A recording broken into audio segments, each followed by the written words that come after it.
There's no way to change somebody's life more than to give them a good education. 7th Generation Games makes games and the tools to make them. We started focused on closing the math gap in underserved communities. Were you fishing before?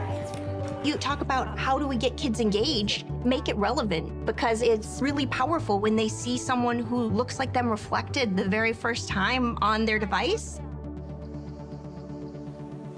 Music was always part of our life. When I work on my previous job, I injured my back. During his rehabilitation, he started his long walks and he wanted to listen to music. I started to develop Equalizer app, and this is the story. The app allows you to have your own music experience, to hear the music you like the way you like. I started my career as a historian. Game developer was never a plan, but then games came to my life, and I decided to combine history and entertainment to touch people's heart. Our first game, Arida, is influenced by a conflict that happened in Canudos, the backlands of Bahia in the 19th century. I think the game could be a good way to make this memorable for many generations. You cannot imagine how liberated I feel, no longer being defined by my stuttering. It was only when I realized that with the right tools, with the right training, stuttering is something that I could control of a particular model. Access to speech therapy is a global problem, but it's particularly acute in the developing countries. Straight away we realized we need to code this into an app, and then maybe we can help other people as well.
I'm Chloe. And I'm Craig, and we're super excited to introduce you to I/O Flip, a classic card game with a modern AI twist. Powered by Google, built for I/O, and featuring a number of our favorite products. We just released it yesterday, and a lot of you have already checked it out at flip.withgoogle.com. If you haven't, make sure you do. For now, we're here to give you a real-time demo and details about some of the tech we used, like Flutter, Firebase, and Google Cloud. You'll want to stay tuned for the developer keynote coming up after this to see how the game was made. For this demo, Chloe and I, well, we happen to know the folks that made this game. Hey, Flip team. So we're able to play against each other just for today. And the winner gets to take home that trophy right over there. Wow! I know the perfect place for that trophy. Chloe, how do you know what my trophy case looks like? Okay, so to get started on I/O Flip, you get to build your own team, customizing your cards with classes and special powers along the way. And there are some extra bonuses that add to your strength, like holographic cards and elemental powers. More on those later. You win when your cards are more powerful than your opponent's cards. All right, Craig, we're gonna try this out on our new Pixel 7As right here. Are you ready to open a pack and start building our teams? Let's do it. Let's play I/O Flip.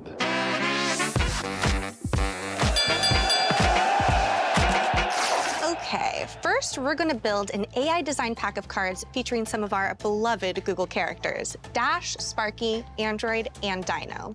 Then we're going to assign them special powers and see what we get. Let's see, what do I want for my team?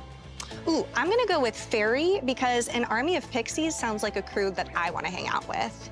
And let's see, for my special power, I'm gonna choose breakdancing because nothing is more powerful than the power of dance. All right, well, I've chosen Pirate as my class. And Chloe, you do know how to tell if someone's a pirate, right? Well, they're always talking about plunder. All right, so now I need a special power. Let's see, astrology. If only that had been astronomy, the pirates might have actually been able to use it. Let's see, breakdancing pirates. What is this, Pirates of Penzance? Oh, fake crying. That's good. Be careful, Chloe. My pirates are also good at emotional manipulation. They've never seen a guilt trip they wouldn't take. Fake crying. Huh. I didn't realize that I had a superpower. We each get 12 cards in a pack, and from here, we'll be able to swipe through and strategize and decide which 3 we think will be our strongest competitors. Those 3 become our teams, and they're the cards that will compete with our opponent's team. Oh, here's a good description. Sparky the pirate fake cries to get out of trouble, but he always laughs it off. Pretty childish, Sparky, but also pretty good flavor text. Now, MakerSuite helped us prototype all of those prompts, and then the Palm API generated thousands of unique descriptions for all these cards. And those animations are silky smooth with Flutter. And what's even cooler is that because those animations are powered by code and not video assets, they're really flexible. And even more, because all of this is made in Flutter, we don't only have a web app here. We're most of the way toward a mobile app on Android and iOS as well. And to give you a peek behind the scenes here, all the images were created with Google AI tools. We're committed to using AI responsibly here at Google. So we collaborated with artists to train our AI models, which then generated the thousands of images that you see in I/O Flip. All the gameplay communication, like matchmaking and results, was easy to implement with Firestore. And with Cloud Run, we were able to deploy and scale our all Dart backend. That's right, I/O Flip is full stack Dart. Okay, Chloe, I think it's time to flip. Okay, now this is a fast-paced game. Things happen pretty quickly, so pay attention. Okay, we're in. Okay, I've got my card. All right, fairies, let's break dance. All right, pirates, yar. Okay, moment of truth here. The answer is, oh, and your water elemental power further beating my fire, as if you even needed it.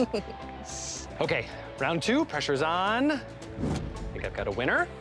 We'll see about that. Right into my trap. Oh, these are real tears, Chloe. That is my lowest card. Ooh, this is for all the marbles. I feel good about this one. I think Me I'm gonna too. get that trophy. Me too. Oh, wait, fire's melting your metal, but not enough, Chloe. You've taken it. Ah. Well played, Chloe. I suppose if anyone deserved that trophy, other than me, it would be you. Thanks, Craig. Once again, the power of dance prevails.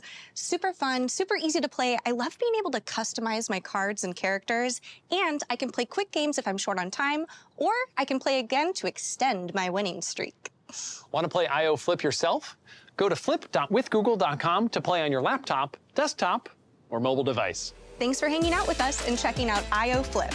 And you can learn more about the AI technology actually used to make the game and so much more coming up next in the developer keynote. See you there.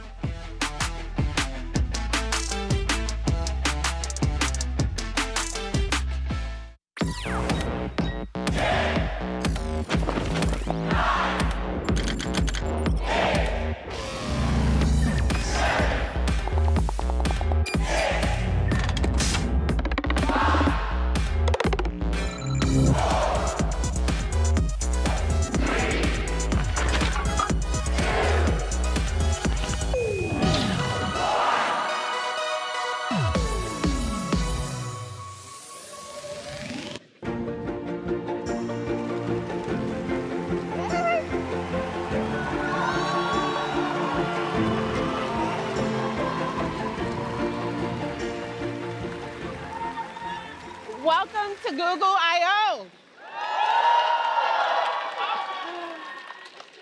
I enjoy this time when the developer community comes together from all around the world. Literally millions of people from different backgrounds who all share one thing in common: the joy of solving problems with technology to get more done and make life better for everyone. Technology is constantly evolving, and it's having a profound impact on our everyday lives.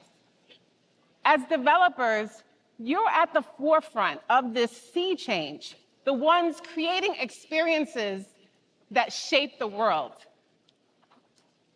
Because of you, billions of people can uplift themselves, their communities, their families.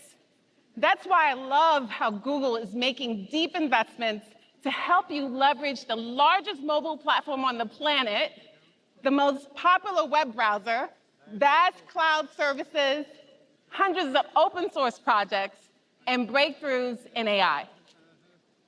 Remember 25 years ago when the web just became a programmable platform? And it allowed us to bring the world's knowledge to our desktops. For users, it was like magic. But for developers, it was complex. I still remember the first time I wired up a database to a website. It was not magical, but it was determined. I was so determined to make it all work. And I did get it to work. Now, that complexity has only grown in depth and scope.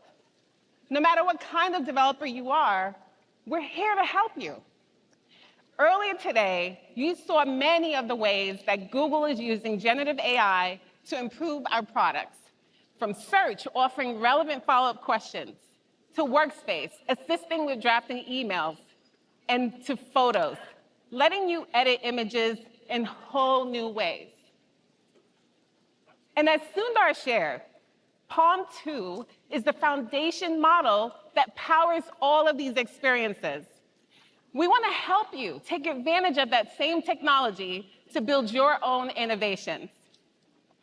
Now, the question is, how to make generative AI accessible to everyone who wants to build powerful experiences and products, but in the most productive and responsible way possible. At Google, we've been thinking a lot about that challenge.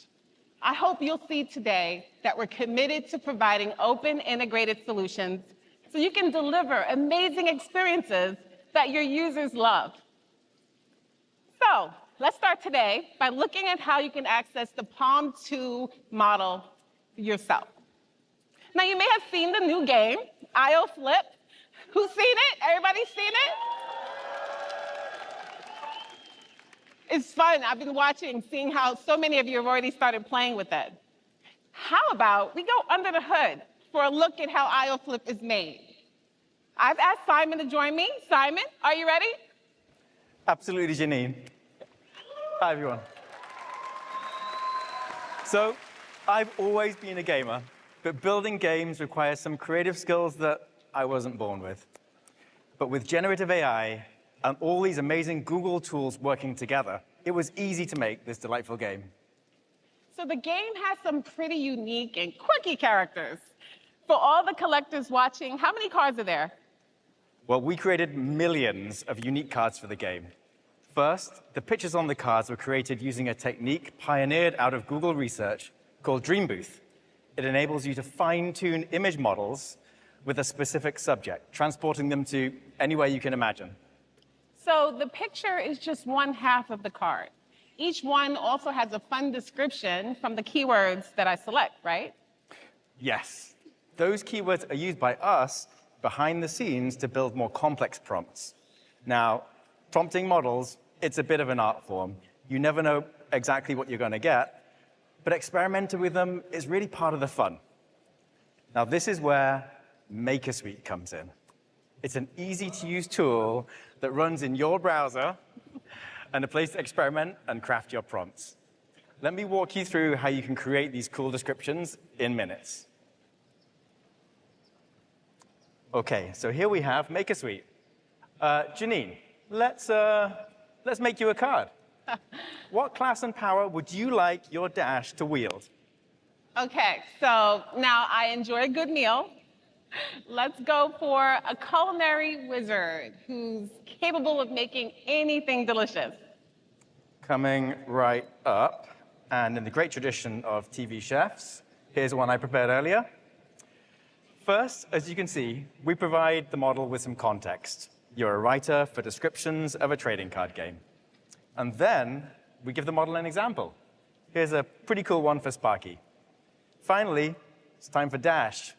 Let's get it pasted in. Oops. Write a short description in less than 30 words for Dash, who's a culinary wizard capable of making anything delicious. So because large language models are non-deterministic, how do we make sure we're doing all of this in a responsible way? Yeah, it's a good question. We build our models with our AI principles in mind, so you have a responsible foundation to start from. And we also want these to be playful, so let's add, keep it upbeat, and hit run. Let's see what it generates. That's pretty cool. But if you don't like that description, you can just try again. Awesome. And since we're all developers here, let's have it output in JSON. And I'll add a kind of a schema to give it an idea of what we want. Cool. And since I want to play it with the family later, let me ask it to add a Japanese description too. Cool. Oh, that's slick. You don't need to be an AI expert to iterate and tune prompts in MakerSuite. And now that we have the prompt, you can easily copy it to VS Code or open it in Colab. That's right. Here we have it in Colab. You can easily access the model directly through the Palm API. And when you're ready to shift to development and build, you can access the model directly through our Palm API libraries that we built for Python, Node.js, and Java. Thanks, Simon. Thanks, Janine. Let me show you some examples of how some developers are using the Palm API. Take Guided AI's enterprise customer chat product that uses the Palm API to create summaries of customer conversations. Or one of my favorite from Play Labs, where they're using the Palm API to build an agent that suggests ways to play and engage with your friends. You can even use the Palm API with popular frameworks like LangChain to build intelligent agents that use React to navigate complex tasks. As you can see, we're giving you access to our large language models, the ones powering so many of Google's products. And starting today, we're rolling out new features in MakerSuite so you can create synthetic data and easily customize safety settings. So sign up now to try out MakerSuite and the Palm API at g.co/palm.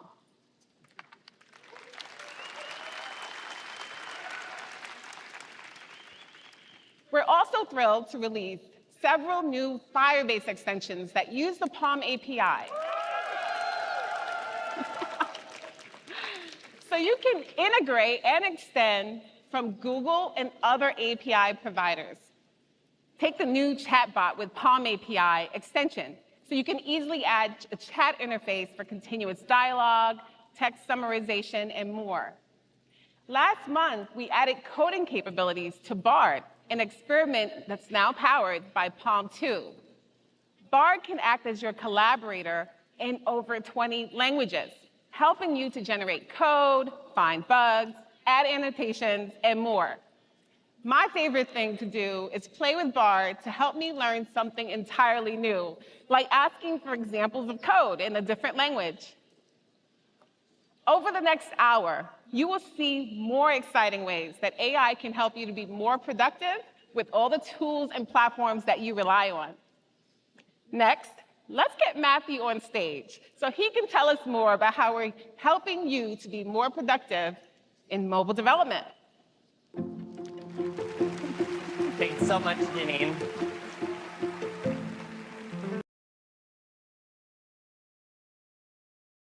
see how the world of AI is transforming all types of developer workflows.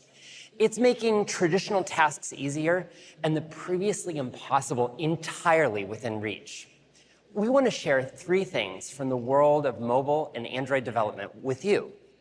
First, how we're bringing the power of AI directly into the Android developer workflow to help you be more productive. Next, how you can build for the multi-device world that your users are asking for. And finally, how our language, toolkit, and tool improvements seamlessly converge in the modern Android development stack. As you saw earlier, AI is the next breakthrough that will define mobile, and I'd like to invite my colleague Jamal to share how we're putting AI directly into Android Studio. Jamal, tell us more.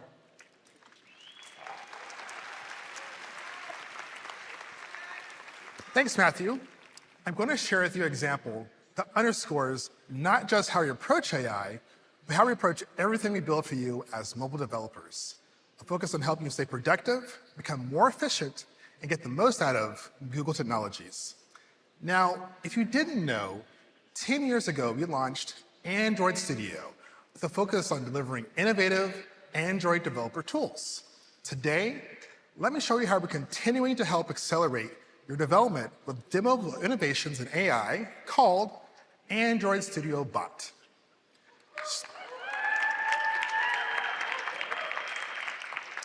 StudioBot is a tightly integrated AI-powered helper in Android Studio designed to make you more productive. We are in the early days, but I want to give you a sneak peek. Okay, let's jump in. Now you can find the preview release of StudioBot and Android Studio Hedgehog, which you can find in the Canary channel. Okay, here I'm working on the Jet Snack app, and I'm excited to get the app ready for the all-new Android hardware, especially tablets. Now, my tablet UI, it looks okay, though it could be better. But you know, I don't remember all the best practices in creating tablet layouts. But this is where StudioBot comes in. Now, StudioBot is found in a new assistant window that you can find in the toolbar. And what's unique about this chat setup is that you don't need to send your source code to Google, just a chat dialogue between you and the bot. Okay, here I've already typed a prompt to create a laptop layout. So let's try it out.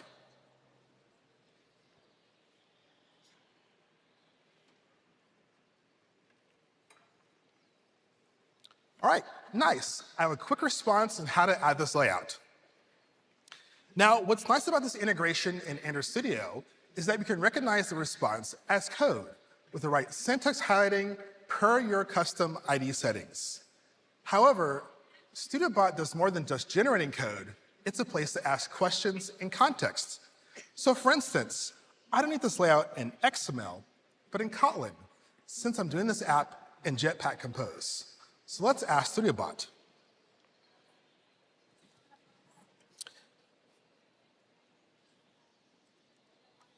How do I do this in Jetpack Compose? And submit.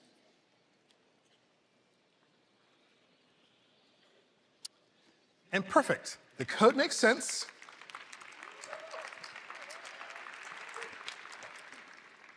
And it gives me additional guidance and documentation. And you know how important tests are. Let's also ask StudioBot to create a unit test as well. So let's see. Can you create a unit test for this? And submit. And note, I'm just having a conversation with StudioBot. And it remembers the context between question to question. And great. StudioBot created the unit test right in context. Pretty cool.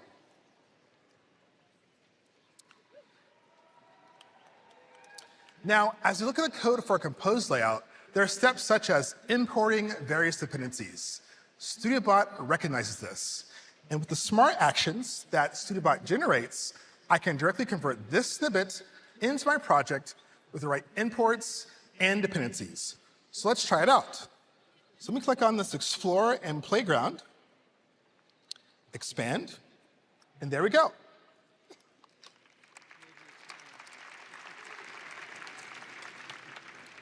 we've moved from code submit to actual code with StudioBot.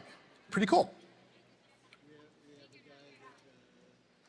Lastly, we have added entry points to StudioBot and key points in the IDE, both in the code editor and in the logs. So for instance, earlier today, I was debugging a problem in my Android manifest. I can open up Logcat, right-click on a crash, and send it to StudioBot. And just press submit.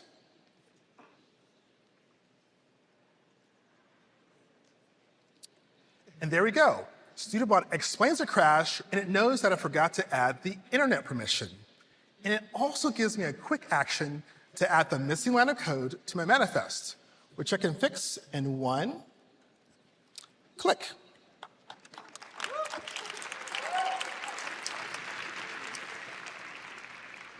So I'm excited, but we're just at the beginning of this AI journey, and we invite you to download the latest version of Android Studio with StudioBot, try it out, and share your feedback.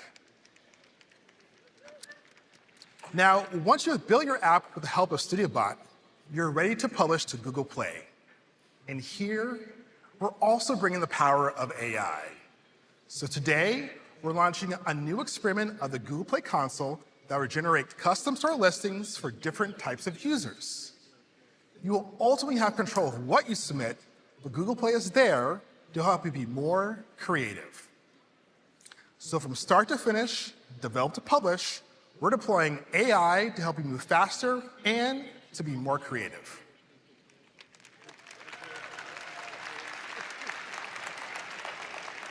Back to you, Matthew. Thanks, Jamal. That was awesome. Now, let's dive into our multi-device world. As people add more connected devices to their lives, they want their apps to work across them and to adapt to each form factor's unique abilities. Let's take a look at how a developer, Peloton, responded to their users' needs and is delivering an immersive multi-device experience. Scene 101, take one. The Peloton app enables members to work out at their convenience. You can literally work out anywhere. Doesn't matter if you're on vacation, if you're at home. At Peloton, we want to meet members where they are and on the devices they own. We heard consistent feedback from our members about wanting a Wear OS app. Our members wanted to be able to use their watches to work out with Peloton. And we took our learnings from the original bike built on AOSP to build a great mobile app across many different form factors. We built a completely new experience so that users have even more options. They can now track their heart rate in real time on their wrist, on the phone, and on our connected fitness devices. After building the Wear OS app, we wanted to improve the Peloton app in the Android ecosystem. Great tablets like the ones from Samsung, Pixel, and Lenovo are a big reason why we're continuing to invest in large screens.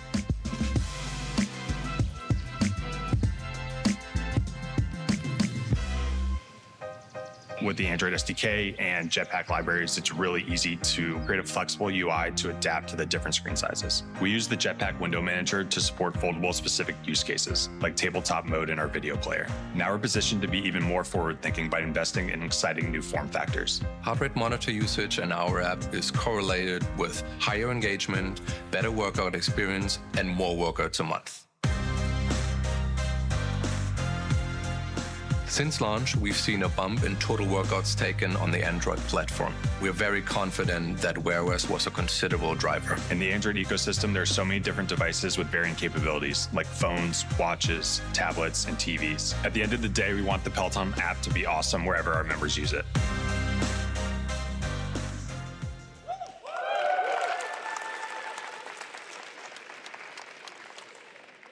It's incredible seeing an investment like that pay off. We're seeing that happen not just for Peloton, but for all of you who are working in this multi-device space. We're seeing a robust market continue to grow for large screen devices.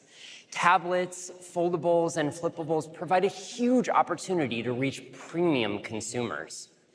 Our hardware partners are all in with flippable and foldable devices from Samsung, Motorola, and Oppo. Google is all in. Earlier, you saw the Pixel Fold and Pixel Tablet. We're optimizing the Android OS for large screens. And we're tuning over 50 of Google's own apps to look great on these devices. App developers are all in and getting rewarding results.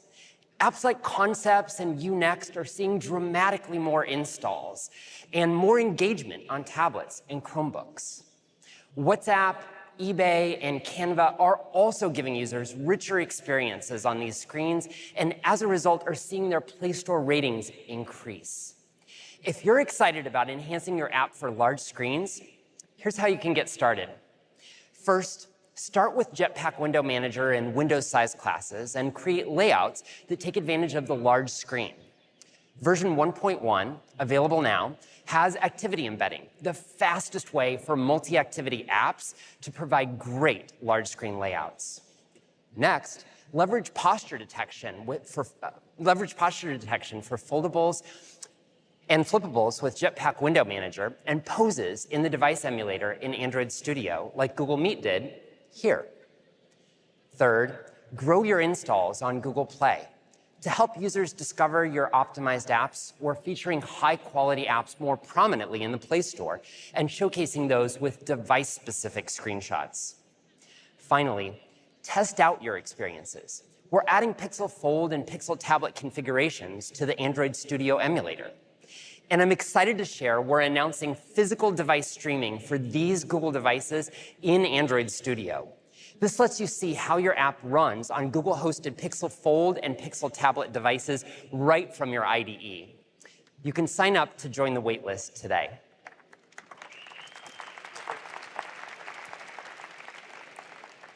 Now, let's talk about the screen on your wrist. Wear OS active devices have grown 5x since Wear OS 3 launched, and it's the fastest growing smartwatch platform. Now is a great time to jump on Wear OS, and as developers, here are the two big updates you should take advantage of. First, watch faces. They're a beautiful way to engage with your users, and with Wear OS 4, it's easier to create customizable and power-efficient ones. We're making that possible by introducing a new watch face format developed in partnership with Samsung. This is a new declarative XML format, meaning there'll be no code in your watch face APK. This will make it easier to bring your great watch face ideas to market. And second, we're releasing new APIs to bring rich animations to tiles, one of the fastest ways to get things done or launch an app on Wear OS. We're launching the first developer preview of Wear OS 4 today, with an updated emulator image featuring new Bluetooth connectivity to other devices. But it's not enough to just make these form factors easier to build for. The tools and services you use should be purpose-built to take advantage of these new form factors from the start. We've done just that, and we call it modern Android development. We're building our tools and APIs with the future of the platform in mind. To show you what I mean, I'd like to invite my colleague, Florina, to the stage.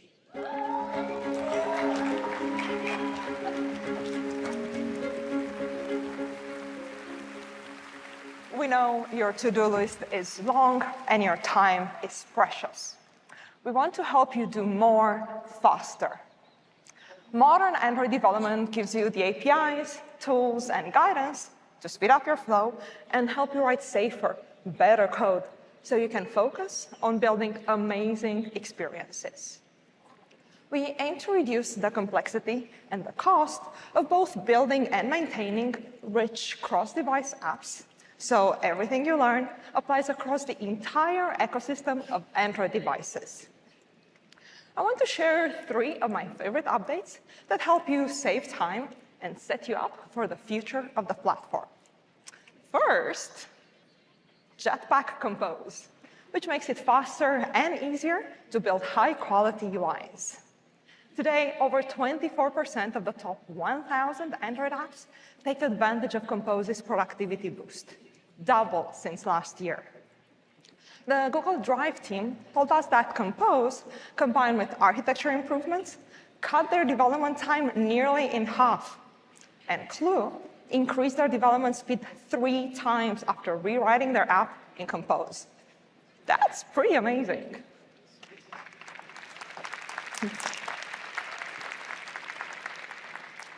the latest updates to Compose make it easier to build rich UIs. We're bringing Compose to even more surfaces, with Compose for TV in alpha and home screen widgets with Glance in beta. Flip through content with the new Pager APIs. Build flexible layouts with flow row and column, and take advantage of the latest Material 3 components. And we're still focused on improving Compose performance out of the box. Second, Kotlin. One of the best things to happen to Android development since switching from Eclipse to Android Studio was making Kotlin an officially supported language, all because of you. I still remember that announcement. I was sitting right here in the Shoreline Amphitheater, but I had a way worse seat back then. Since then, more and more apps have adopted it and have seen what an expressive, concise, and fun language it is. And now 95% of the top 1K apps use it and love it. Kotlin is at the core of our development platform, and we keep expanding the scale of Kotlin support for Android apps. We're collaborating with JetBrains on the new K2 compiler, which is already showing significant improvements in compilation speed. We are actively working on integration into our tools, such as Android Studio, Android Lint, KSP, Compose, and more, and also leveraging Kotlin code bases, our large Kotlin code bases, to verify compatibility of the new compiler. We now recommend using Kotlin for build scripts. So, with Kotlin in your build and in your UI with Compose, you can use Kotlin everywhere throughout your app. And finally, great languages deserve great tools. Android Studio keeps you productive and in the flow. App Quality Insights is a great example of this. In the App Insights tab, you can see critical issues from Firebase Analytics, navigate from stack trace to code, all without leaving the IDE. Today, we're adding Android Vitals crash reports. You can now access your crash reports from the Play console. No need for any additional SDKs or instrumentation to your app.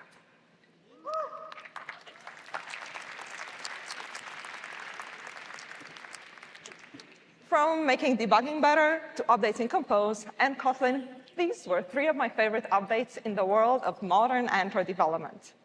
We hope they help you fly through your to-do list and build amazing apps. And now, back to Matthew. Thanks so much, Florina. Enabling the productivity gains that Florina just mentioned, that's something that teams all across Google are thinking about as we build tools and services for you. For example, Flutter is Google's open source framework for building multi-platform applications from a single code base.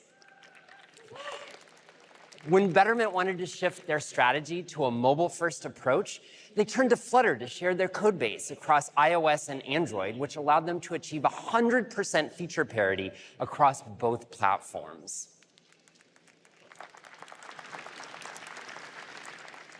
And with the latest mobile update to Flutter, you can tap into Impeller for enhanced graphics performance.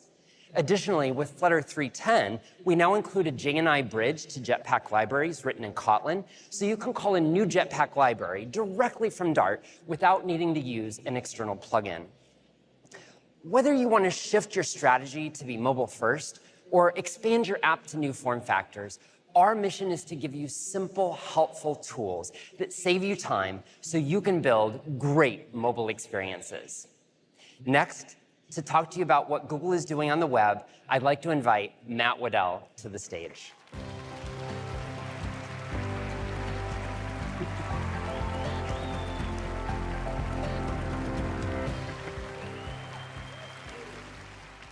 Janine talked about the importance of being open by design. And that's one of the things that makes the web so critical. It's a platform that's owned by none of us and shared by all of us. And with Google's contributions to Chromium, Angular, Interop, and many other efforts, we want to keep moving the web forward, to keep on keeping open. We also want to make sure that the web's tools and APIs are solving real-world problems and doing so efficiently. So today, I'm going to share a few challenges and opportunities that we're trying to address together to deliver a web that's both more powerful and way easier to work on. The first opportunity is really about reaching new customers across platforms. The web is a key part of this conversation. It's often called the universal runtime. At the same time, nearly all of us are also making investments in client and server apps. Now, this is not a web or a native thing. Honestly, that debate is pretty boring. This is a web and native thing. The key is figuring out how to take your investments in desktop or mobile and make it easy to target the web. WebAssembly, or WASM, makes this possible. Since it arrived a couple years ago, we've seen companies like Figma, Unity, Snap, VLC, and others use WASM to bring code from their C++, C#, even their Swift apps, and run it on the web. Today, we have some really cool updates for the community. For starters, WebAssembly now supports managed memory languages. This extends the benefits of WASM to even more workflows. For example, if you're writing your app in Dart and Flutter, WASM can now run your browser code more than 3 times faster than compiling to JavaScript. I'm also excited about what this means for Android developers, most of whom are writing their apps in Kotlin. Starting today, thanks to some early work by JetBrains, Kotlin also runs on WASM. This means you'll be able to write your Android features just once, then use WASM to deploy your app to the web. You get to reach new customers with native performance, and it's a great example of how web and native can really scale your efforts. Another opportunity that's certainly top of mind right now is AI and machine learning. And there's a critical role for the web to play here, and it all starts with GPUs, the stuff you need to train and run the models that you saw earlier from Simon. Today, most of these workloads are served in the cloud, and there's a complementary set of GPUs in the devices we use every day. The problem is it's not very accessible right now, and we can change that with the web. That's why we're excited to highlight Web GPU. It's a new API, yes. It's a new API that unlocks the power of GPU hardware and makes the web AI ready. After all, the web is already on phones, desktops, laptops. Web GPU just gives you access to all of that local compute, so you can save money, increase speed, and build privacy-preserving features. Let me share a few details. In terms of performance, ML libraries like TensorFlow.js now run over 100 times faster on Web GPU than vanilla JavaScript. These kinds of gains make a big difference when you're running AI models or graphics-heavy apps. You can really see the difference here in this diffusion model running on WebGL on the left versus Web GPU on the right, both of which are running inside the browser. Now, I'm going to ask the model for an image of a cat next to a window with the sunlight streaming in. Fun fact, lots of Chrome folks are cat people, so this example is pretty on brand.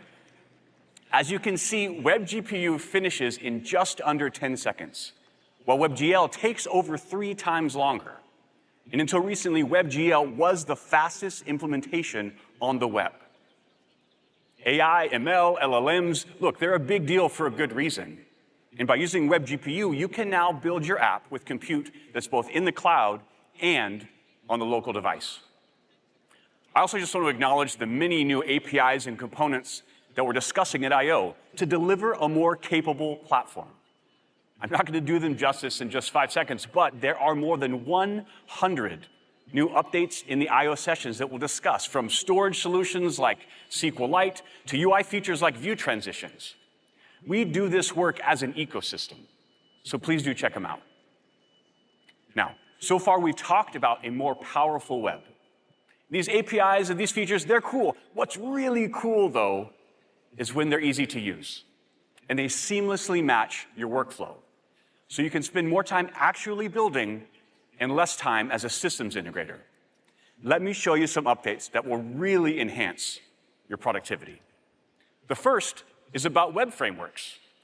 And yes, it's easy to romanticize about vanilla JavaScript, especially if you started your own journey with text editor, view source, maybe Stack Overflow, and sheer determination. The thing is, more than half of us use front-end frameworks to build our apps. This abstracted web is the web. So today, we're introducing some new tools to reflect this reality. First up is Firebase hosting, which many of us already use to deploy apps. Last year, we added support for frameworks like Next.js and Angular. Yes, I see you. And starting today, we are expanding this support to include Astro, Flutter Web, and others. In addition, you can now serve backend code in hosting preview channels, so you can verify changes to your app without affecting production. For all you Flutter fans, we continue. I see you. For all you Flutter fans, we continue to address your top asks, and version 3.10 significantly reduces load times and integrates Flutter Web into existing web content.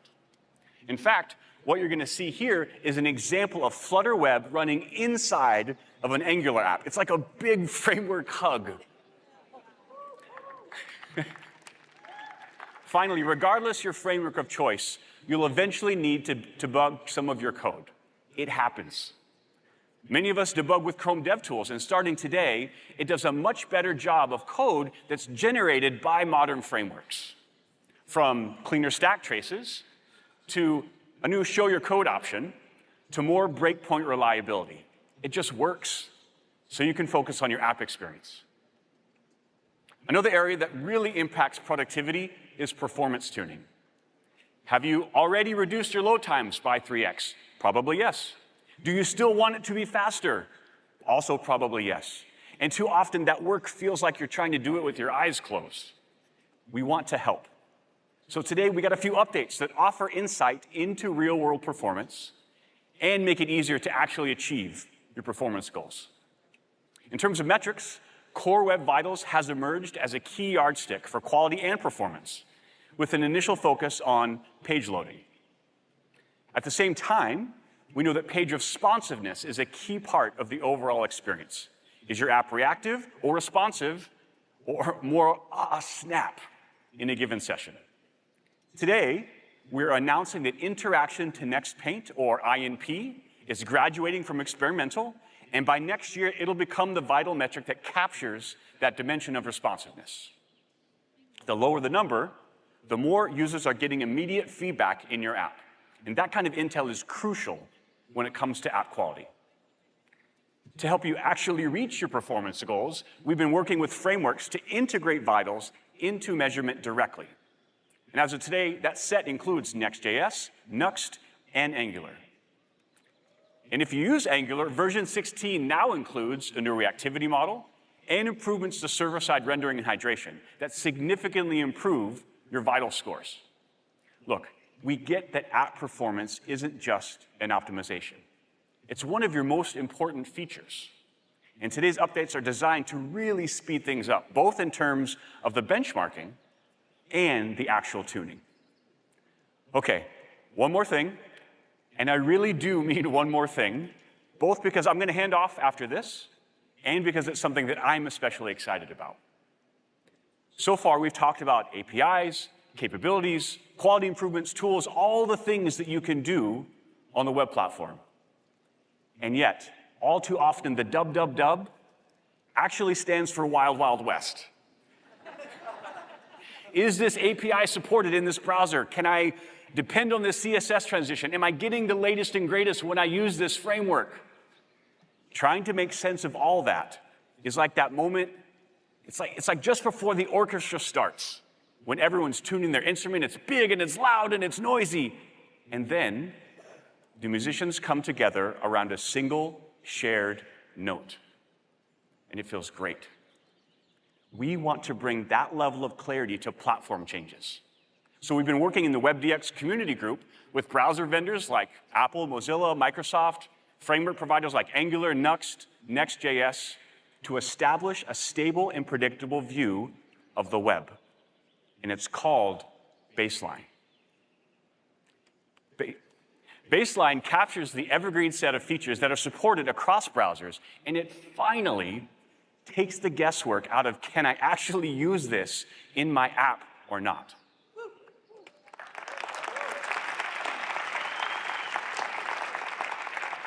Every year, we'll also introduce Baseline 23, 24, 25, which will be a cut of everything's new across browsers and compatible. It's going to be an annual release for the entire web ecosystem.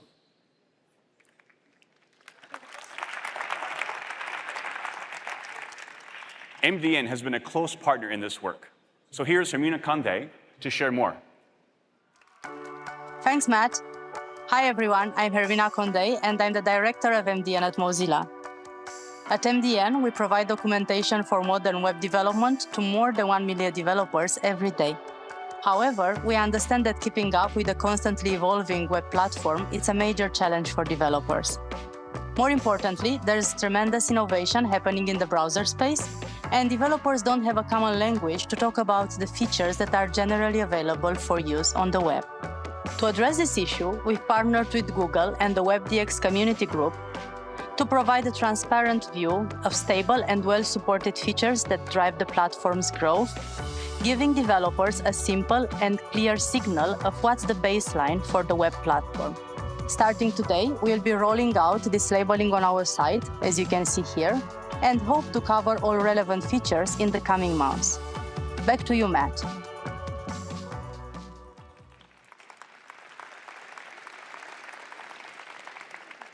Thanks, Hermina. You know, browser interop and compatibility really get to the core of what makes the web great. It's this ability to collaborate and federate across companies, stacks, and endpoints, where all of us is truly better than any single one of us. And with Baseline, we can still provide a consistent experience. No more wild, wild west, just the World Wide Web. And we're grateful for the chance to contribute. Next up is Lawrence to talk about how we're bringing this approach to AI and machine learning to enable your creativity and to solve some really important problems for customers.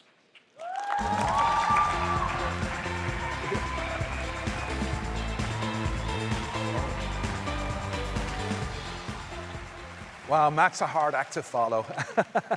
So thank you, everybody. And we've been seeing a lot of amazing and very cool AI stuff today. And we've explored tools that are designed to make your life easier as a developer. And we want to empower you to be more effective on mobile, on the web, and of course, in the cloud. But AI isn't some kind of magic pixie dust that you can just sprinkle to get a solution. It requires smart engineering work from developers just like you. And as a developer, you are a dreamer, you're a maker, you're a thinker, and you're a shaper. And it's our goal and our passion to make it easy for you to use your skills to take advantage of all of these new opportunities afforded by machine learning.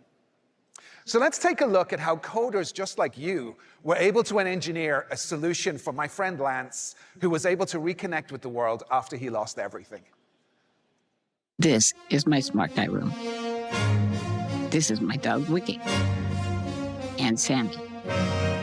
And this is my sick gaming computer. I live on the plains of eastern Colorado. This is my new house. My old one burnt down, but we'll get back to that. This is me, Lance Carr. I've got a rare form of muscular dystrophy, so I can't really move my body. For me, playing video games is my link to the world. But I had to stop gaming because this house burnt down along with my adaptive equipment, and I had absolutely no way to play Warcraft or any other computer game. I definitely had a low point. So when I got connected with some cool folks at Google, hey guys. Hey Lance. I was pretty stoked. We teamed up to develop this thing called Project Game Face. Yeah, the name is pretty cool. It allows me to precisely control my mouse with my face. It's so precise, I can even write in cursive. Project GameFace uses MediaPipe, which links together a number of different AI models to give you an output. And in this case, the output is a mesh of 468 points on your face and convert that into telemetry like mouse movement or clicks. It runs natively on devices and it only needs an input from a webcam, which to me is one of the most amazing things about it. Controlling my computer with funny faces. It's pretty awesome. You know, the face is what we show to the outside world anyway, so why not bring these two things together? There's a beautiful symmetry there. I was stronger when I was 6 months old than I am now. Muscular dystrophy takes, and this actually added an ability. So it's the first time I've gained something in a physical sense. My hope is to definitely give this technology to everybody who could use it. There are many people out there who have ideas, who have creativity, so we're open sourcing this technology for folks to create miraculous solutions like this one. I just want to make a lot of people's lives better and easier. Well, we're going to get back to it. Thanks for hopping by the plains of Colorado. Oh, you saw me? Look at the edges of the cliffs. Right. Oh. Wait, what was that? He's a warlock. Oh. I should have known. Thank you. And this is just one of the many reasons that I do what I do. And I believe that building AI solutions can help us all make the world a much better place. And as you saw in that video, Lance's mobility is quite limited. And solutions that can help him interact with the world can be very expensive and very difficult to maintain. Until AI and machine learning came along. And this is where good software engineering, combined with these new technologies, can help us solve problems that just were not feasible before. So let's follow some good engineering practice, and we'll decompose the problem into smaller, solvable solutions. And in this case, that meant taking multiple ML models and orchestrating them together with traditional code. There was one that detected a face, which then fed code that cropped the image to just contain that face. And then there was another ML model that detected landmarks on the face before we finally wrote code that turned the location of those landmarks into mouse telemetry. And now you have ML models and traditional code working side by side to solve a problem quickly and easily. Solutions like this are what we delight in, and we're really excited to announce and show you the work that we've been doing with MediaPipe, where we've taken, thank you, where we've taken common problems that we as developers needed to solve. Now, some are relatively simple, like image or text classification, and some are much more complex, like facial landmarks or hand poses. But the goal was to encapsulate them all into a single modular solution that you can drop into your apps or your sites. But we haven't stopped there. For you to be successful in building revolutionary apps like Project GameFace, you also need to go beyond the solutions that we thought of. So MediaPipe offers customizable solutions that can easily be integrated into your platform of choice, ready to solve those hard problems. Like the way Project GameFace grew out of a head-tracking pipeline of models to one that gave us finer control over facial landmarks. And of course, the models can be customized through retraining. So if the model's close to what you want, but not quite there. For example, the hand pose model might be great, but it can't identify rock, paper, scissors. So we're making it easy for you to fine-tune the pipeline for that with very little code, like this. And then, when it comes to integrating ML models into your Android, iOS, or your web application, you don't need to worry about tensors or any of those other complex underlying machine learning constructs. We're making it easier for you because the MediaPipe framework will tightly integrate with the native data types in your chosen language. And all of this is available for you to use today, including 9 new solution types. So I think you're going to have lots of fun playing with them. I know I did. And I think you're going to build some amazing things with MediaPipe. But not only that, Project GameFace that we created using this technology is being open sourced today. So Lance, you're going to get your wish of making this available for everybody to use. So now I'm going to invite, oh, thank you.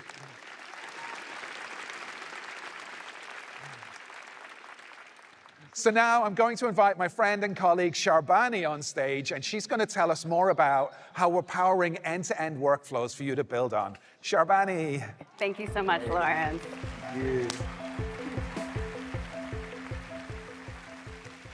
I just loved those examples. I never get over how ML is such an exciting and impactful space.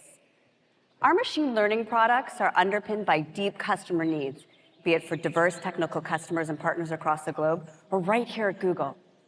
We're focused on providing a unified ecosystem of tools, services, tutorials, and open standards across machine learning workflows, from access to data sets and pre-trained models with Kaggle, to cutting-edge research with JAX, to powerhouse model deployment with TensorFlow and Keras. We're sharing the same innovations that power all the stuff you heard about earlier today. To help show you how we work to pass this on to you, let me walk you through a fun example inspired by our littlest of users. My family loves getting outside. My kids are especially into birds, which are easier to hear than spot. My kids often ask, Mama, ¿cuál pájaro está cantando? Which is Spanish for, Mom, what bird is singing? After our last adventure, I remember that the Google research team had recently open sourced a new bird vocalization classifier model on Kaggle models. So I fired it up in Colab. It's a great place to write and execute code from your browser, offering free access to powerful Google Cloud GPUs and TPUs, perfect for machine learning. And just like that, I've got some simple code to identify birds by their song. I used a recording from a previous outing, and here you can see it identified the sound that I captured as a broad-tailed hummingbird. Hummingbirds are fun to watch, but they're so fast and hard to see. So the next day, when Lawrence and I were chatting, yes, we actually worked together, and no, we're not paid actors or models, he reminded me about the new large language model integration in Colab. Now let's see what happens when we add in some Colab magic. We can get the model to describe what the bird will look like by simply typing %% LLM, or by writing a function in Python that uses this. This is a simple way to access large language models that is almost as easy as using a chat interface, but backed by the flexibility that you want as a developer. They integrate beautifully into Python, and as you can see, run like lightning on Colab, thanks to the free compute. Okay, so the model has given me a description of the bird. Now, let's take another look at another fun tool that our team has been working on, Keras CV, which is the new library of state-of-the-art computer vision models for Keras, the high-level modeling framework in TensorFlow. So taking the description that we just got with a few additional lines of code, it can help me take a complex diffusion model and give me a beautiful picture of the bird. Gorgeous.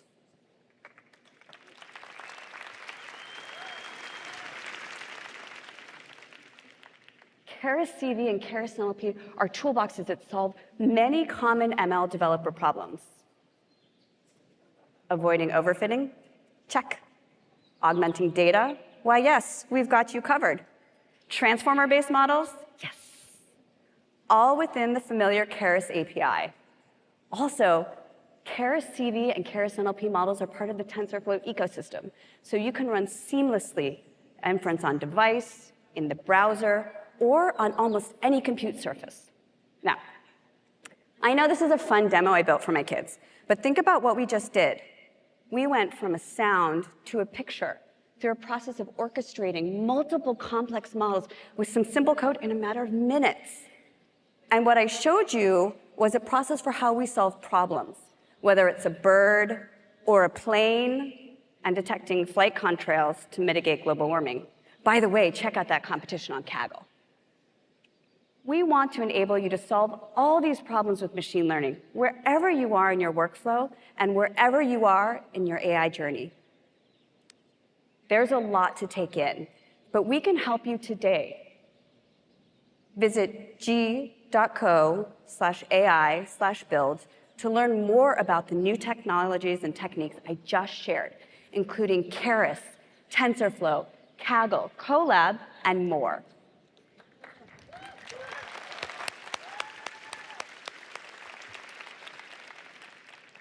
We've also shared a really cool walkthrough that lets you train a generative text model and shrink it to run on an Android phone, taking you end-to-end from data to deployment. And if you want to take your AI application to the next level, To share how you can do that with world-class infrastructure and tooling from Google Cloud, I'd like to invite Chen to tell you all about it.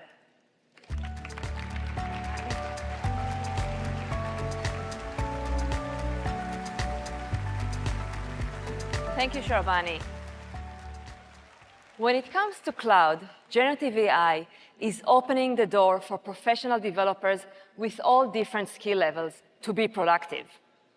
All of this is made possible because of Google's industry-leading AI-optimized infrastructure.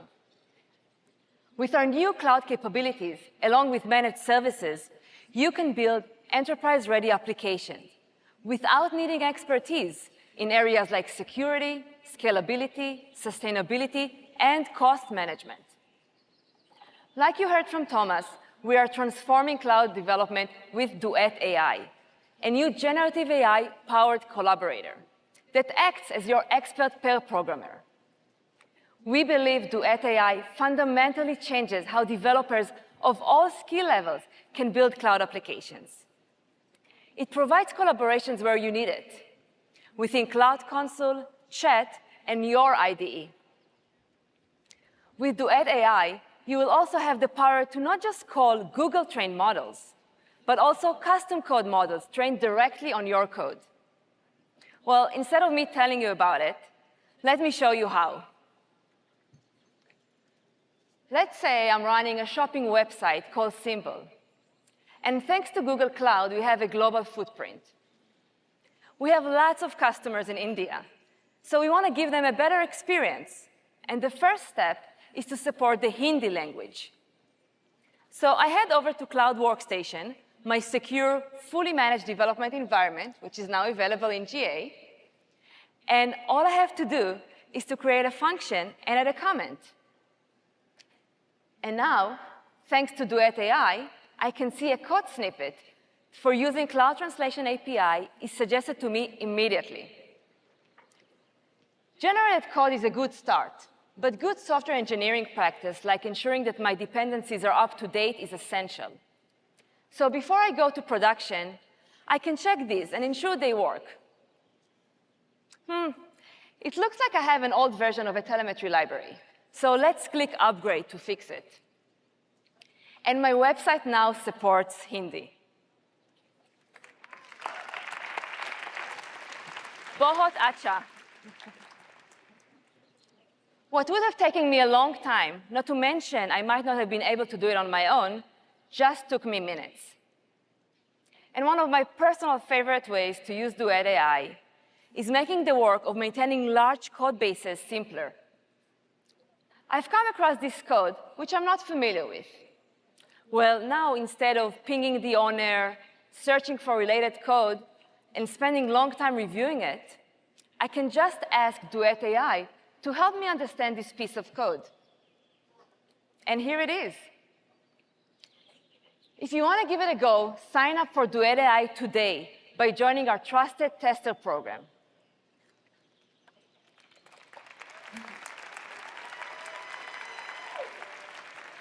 So that was really cool. But how awesome it would be if it had a similar experience for your code base. Vertex AI lets you do just that. You can tune and customize foundation models from Google with your own code base. No ML expertise required. And you can call your custom code models directly from Duet AI. Here's an example where we created a fine-tuned model using Symbol's code base. We wanted to understand our site's performance on mobile, so we added a comment. Next, Duet AI generated code for performance tracing from our own library. That's extremely useful, right? And while having the ability to tune and customize foundation models is awesome, let's also look at how Vertex AI can help create new content, like images and text, so we can continue to grow our business. In Vertex AI, you can easily access a full suite of foundation models from Google and open source partners with enterprise-grade data governance and security. And you don't need to worry about all the work needed to set them up. Let's give it a go. So we want to add a new product to our catalog, and handbags are always popular. In Vertex AI, I can simply choose Imagine, our text-to-image foundation model. I will then enter my desired prompt, and ta-da! I now have multiple variations to work with. Cool, right? I think I'll pick this one. It's almost perfect. And if I want to tweak the design, I have more power than simple in-painting. I can use mask-free editing, so it will work regardless of the complexity of the image, giving me the freedom to easily iterate and explore different options without the complexity of hosting my own model or figuring out its hyperparameters. So let's change the material to iridescent blue with a scale texture and add a tassel. Now, this is a bag I would buy. Typically, we would now create a physical prototype of the bag to take it to market. But we only have a few minutes, so let's use an existing tote bag so I can show you how we can generate creative options with Vertex AI. I took a few pictures of the bag using my phone and was able to fine-tune the model with them. And in just a few minutes, I can now see my handbag literally anywhere, from the Grand Canyon to the beach to the city, without getting on a plane, very carbon-friendly.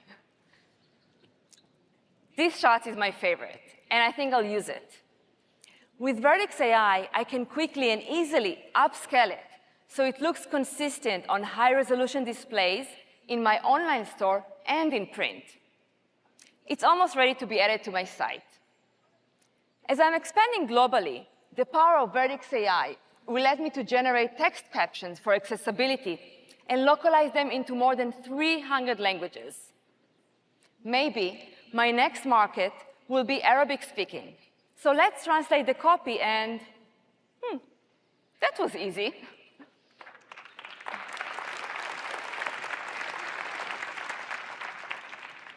Also, with the Embeddings API, I can calculate the embedding vector for my generated text and use that to do lots of cool stuff, like ensuring I have the right style of description for my brand, or other powerful use cases like semantic search, or questioning answering, or content recommendations.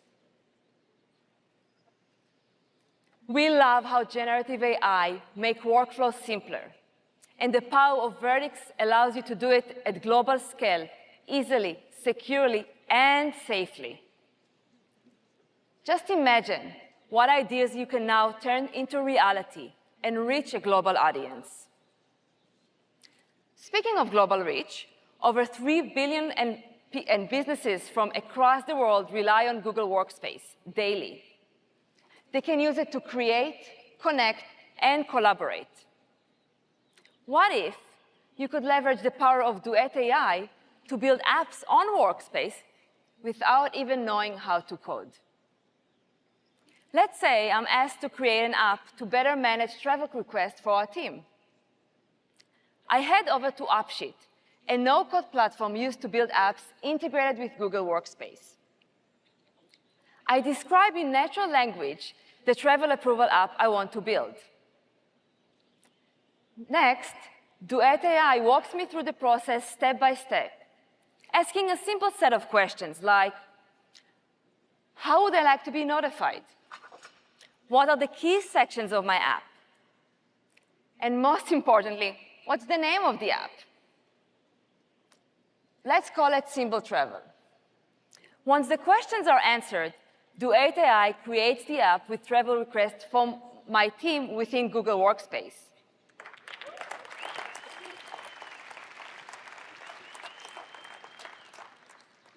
I love how Duet AI empowers everyone to get things done quickly and more effectively. And for those of us who do love to code, and I'm sure there are a lot of people like that here, we are announcing new chat APIs in Google Workspace today, which will be generally available in the coming weeks. With these APIs, you can build chat apps that provide linked previews and let users perform actions like creating or updating records. Atlassian used these APIs to build their Jira app for chat. New extensibility features for Workspace make it so you can easily build workflows across workspace and third-party apps, creating connected experiences. And coming to preview in the next few weeks are new Google Meet APIs and 2 new SDKs that allow you to bring your app into Google Meet or bring Google Meet data and capabilities to your apps. As you can see here, we have the Figma app in Meet with multiple people working together.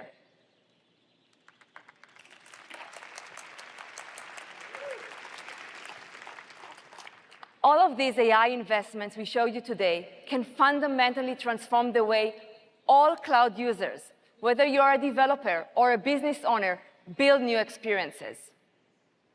From our enterprise-grade cloud products and large language models to flexible open frameworks that Lawrence talked about earlier, there has never been a better time to explore what AI and ML can do for you. Next, I'll pass it back to Janine to wrap us up here.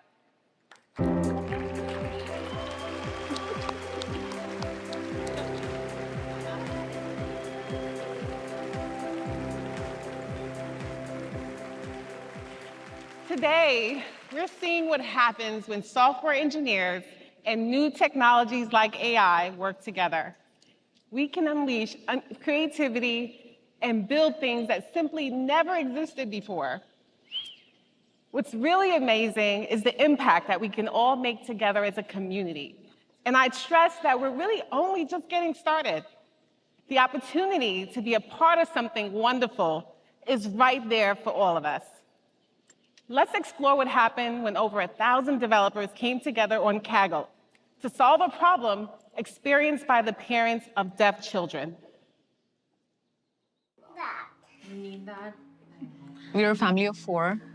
The 2 of us and our twin boys, Aaron and Ishe. Aaron is deaf and Ishe is hearing. Every single day I would be like, can I just download ASL in my brain today?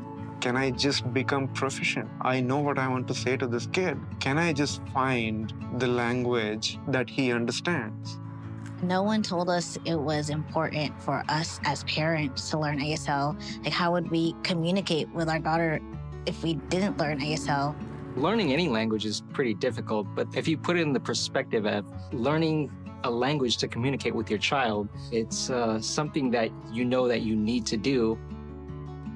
What we really want to do is make sign language more accessible to the hearing community, especially these hearing parents of deaf infants. Pop Sign is a game that uses AI to help anybody be more confident in their signing. Hold it with one hand, name with one hand. And then sign dad, and then, oh, yeah, cool, got it. PopSign was built by a team of students at Georgia Tech and RIT. The game tracks your hand gestures and confirms that they are the correct signs in real time on your device, using MediaPipe and TensorFlow Lite, 2 powerful cross-platform tools for building machine learning apps. You're not just watching, but you're doing. So the learning that happens by doing is a lot more powerful.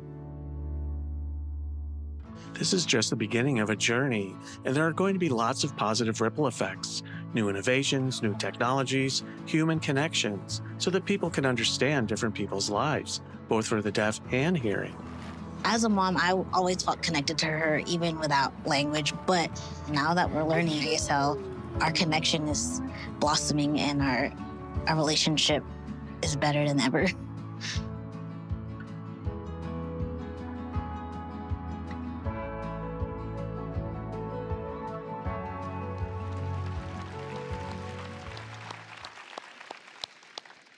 Using technology to help parents communicate with their children.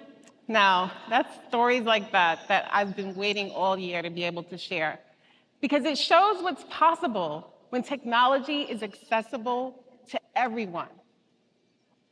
Before I wrap up, I'd like to share one more example of this. Last year, we launched the AR Core Geospatial API, and it's enabled many of you to build location-based, immersive experiences. With AR Core now available on over 1.4 billion devices, we wanted to go a step further and share this opportunity with more types of creators than just the hardcore coders in the house. Starting today, you can easily design and publish with our new geospatial creator powered by AR Core and Google Maps platform.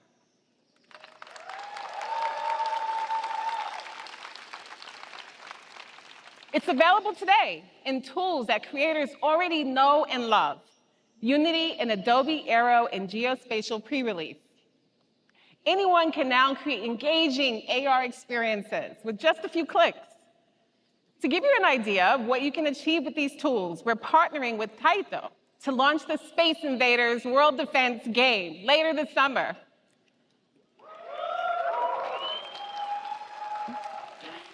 It's inspired by the original gameplay, and it turns your city into a playground.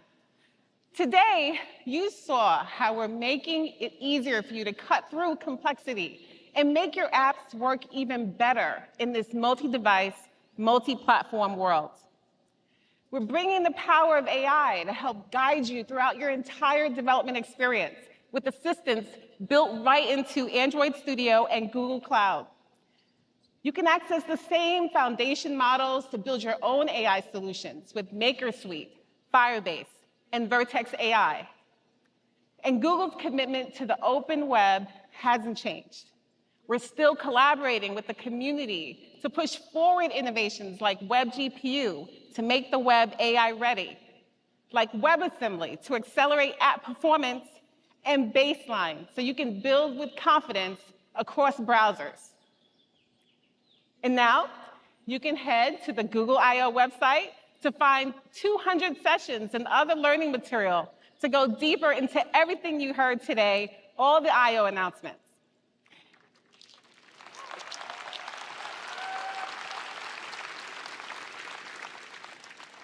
And I know I speak for all Googlers when they say they're super excited to join you online as well, and other developers from all around the globe on Adventure Chat. It's all on io.google. I look forward to chatting with you all too online later. We've all heard from you that you're eager to get back with your community together in person, as well as with Google experts. So we're coming to you with 4 new flagship events this year, and we're calling them I/O Connect, because it's all about connecting with the experts behind all the I/O announcements. We'll be bringing along hands-on demos, code labs, office hours, and more, so you can get up to speed on all of this new tech. The first one is in Miami. It's going to be on May 24th. And then we have Amsterdam, Bengaluru, and Shanghai to follow soon. And if you can't make it to one of those, you can still join us at one of the more than 250 I/O extended meetups that are happening all around the world in the next few months. Thank you for joining us today. This is your moment. Go create!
Get up.